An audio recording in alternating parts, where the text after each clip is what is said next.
Front पर। Middle east के एक और देश सीरिया में अचानक से हुए उथल पुथल ने दुनिया को चौंका दिया है।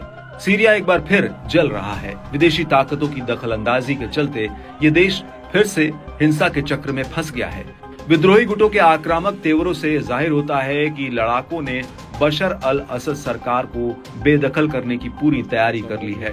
रूस और ईरान के सीरिया को समर्थन देने के बावजूद हयात तहरीर अल शाम गुट ने बड़ी बढ़त बना ली है। विद्रोही सीरिया सरकार की कमजोरी का फायदा उठाना चाहते हैं। असद सरकार के सहयोगी देश अलग अलग मोर्चों पर फंसे हुए हैं। बात अगर रूस की करे तो मॉस्को करीब 3 साल से यूक्रेन युद्ध में उलझा है, तो वहीं इजरायली हमलों से ईरान भी तनाव में है। बावजूद इसके रूस लगातार सीरिया का साथ दे रहा है। बशर सरकार को बचाने के लिए रूसी सेना मैदान में उतर चुकी है। रूस ने 6 दिसंबर को बताया कि पिछले 24 घंटों में सैकड़ों विद्रोही लड़ाकों को ढेर किया।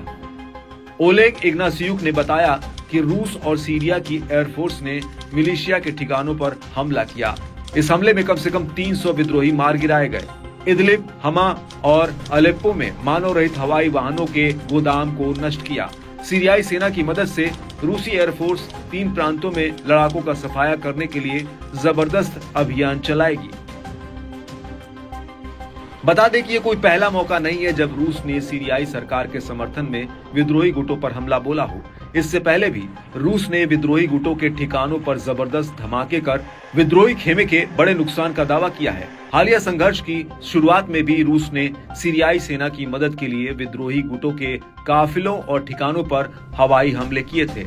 अल जजीरा की रिपोर्ट के मुताबिक रूस ने दावा किया था कि इन हवाई हमलों में 250 विद्रोही मारे जा चुके हैं। खास बात है कि सीरिया रूस के लिए बहुत अहमियत रखता है। इस देश में रूस के नौसैनिक और एयरबेस हैं। इतना ही नहीं, सीरिया में रूसी सेना की स्पेशल फोर्स भी तैनात है। इनकी तादाद करीब 60,000 बताई जाती है। यही वजह है कि रूस का ध्यान अब यूक्रेन के साथ साथ सीरिया पर भी शिफ्ट हो गया है। दावा है कि रूसी युद्धपोतों ने हमा के आसपास के एचटीएस विद्रोही गुटों के ठिकानों पर जोरदार हमला किया।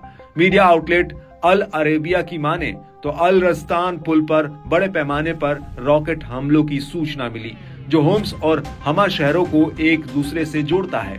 बता दें कि बीते हफ्ते विद्रोहियों ने सीरिया के दूसरे सबसे बड़े शहर अलेप्पो पर कब्जा जमाया था। बीते दिनों हमा पर धावा बोला, जहां 10 लाख लोग रहते हैं।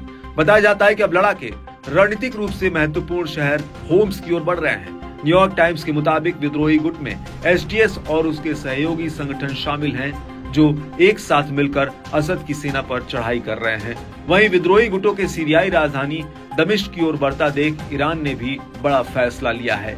एक ईरानी अधिकारी ने न्यूज एजेंसी रॉयटर्स को बताया कि ईरान सीरिया में मिसाइलें और ड्रोन भेजने, साथ ही विद्रोहियों के खिलाफ लड़ाई में अपनी सैन्य सलाहकार की मौजूदगी का विस्तार करने की योजना बना रहा है। हालांकि ये अब तक साफ नहीं हुआ है कि ईरान सीधे तौर पर इसमें शामिल होता है या नहीं। जहां रूस सीरियाई संघर्ष में खुले तौर पर कूद पड़ा है, ऐसे में ये देखना काफी अहम रहेगा कि क्या ईरान भी इस ओर कदम बढ़ाता है या नहीं।